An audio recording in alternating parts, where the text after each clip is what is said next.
si estuviera formando un expediente, este fotógrafo va de calle en calle, de ciudad en ciudad, retratando personas que pidan la paz en México. Su meta es 31,000 rostros, número igual a los asesinados por el narco. Mi nombre es Diego, estoy viajando por todo México tomando 31,000 retratos por la paz. No sé si me quieren ayudar con una fotografía.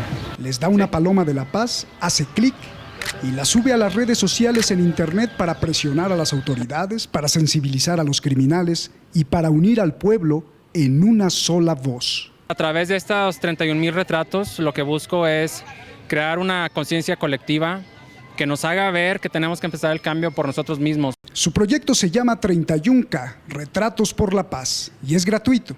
Su recorrido comprende desde San Antonio, Texas, hasta el sur de México. Lleva 2 meses y casi 5,000 personas que aceptan de manera inmediata salir en la foto. Lo felicitamos igual por tener la iniciativa y ojalá que no sea el primero ni el único. Pues le urge a México paz.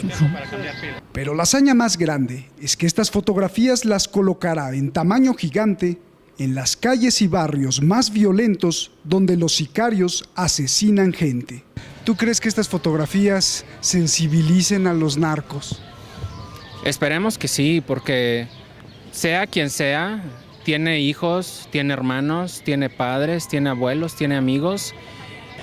Si nos están viendo los narcos, no importa si se ríen, porque lo que importa es que descubran en cada foto el rasgo de bondad que habita en cada gesto de todos los mexicanos. Porque lo que importa es que la paz comienza creyendo. En la Ciudad de México, Roberto Ramírez en la cámara. Roberto de la Madrid, Noticiero Cierre de Edición.